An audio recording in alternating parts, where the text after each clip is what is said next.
খোকা, আজ এক মুঠো ভাত বেশি দিতে হলে কত বিরক্ত তুই।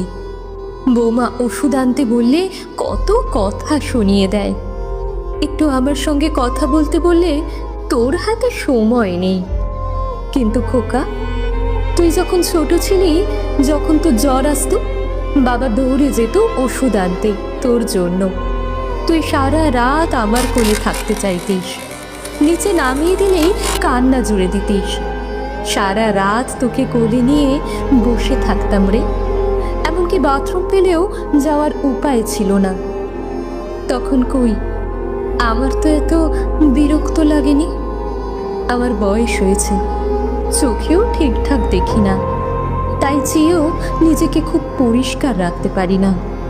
তাই তোর নাকি আমার কাছে আসতে ঘৃণা লাগে। কিন্তু খোকা, আমার মনে আছে তুই যখন বিছানায় পেচ্ছাপ করে দিতিস, যখন আমি তোকে শুকনোতে শুয়ে নিজে ভেজাতে শুয়ে থাকতাম যাতে তোর কষ্ট না হয়। কই তখন তো আমার ঘেন্না লাগেনি। আমার খুব মনে পড়ে জানিস, একবার সবে মাত্র খেতে বসেছি, তুই পায়খানা করে ফেলেছিস। আমি খাওয়া ছেড়ে তোকে সঙ্গে সঙ্গে পরিষ্কার করেছি যাতে তোর কষ্ট না হয়। কই তখন তো আমার ঘেন্না লাগেনি। কিন্তু সময়ের পরিবর্তনে আমার সব কিছু তোর আজ ঘেন্না লাগে, বিরক্ত লাগে। কেন বলতে পারিস? এত কথা শুনে বৃদ্ধার ছেলে সমরেশবাবুর উত্তর হলো, এরকম কাজ সব মা করে থাকে। মা করবে না তো কে করবে? নিজের সন্তানের জন্য সব মা এমন করে থাকে, এ আবার নতুন কি? তাই নাকি খোকা? তাহলে বল, সন্তানের কি করণীয় বৃদ্ধা বাবা মার প্রতি?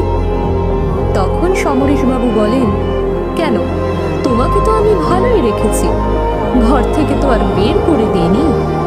কত ছেলে মেয়েকে দেখছি বাবা মাকে বৃদ্ধাশ্রমে রেখে দেয়, রাস্তায় ফেলে দেয়, আমি তো আর সেটা করিনি।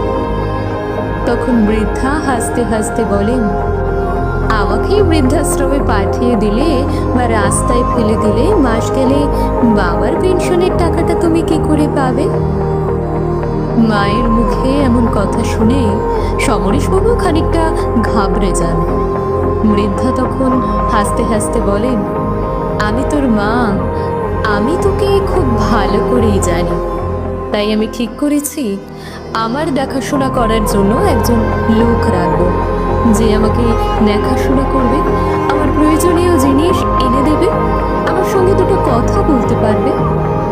তোর কাছে শুধু একটাই অনুরোধ, তুই আর বাবার পেনশনের টাকাটা নিবি না।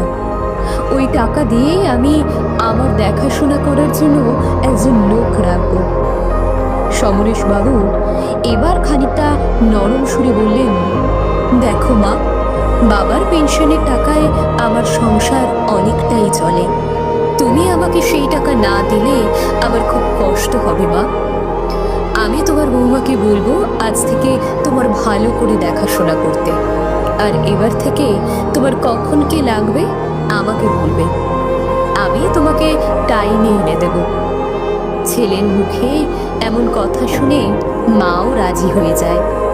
আসলে মা তো সন্তানের কষ্ট কোনোদিনই দেখতে পারেন না, তাই সন্তানের এই মিষ্টি মিষ্টি কথায় বৃদ্ধা ভুলে গেছেন সব কিছু।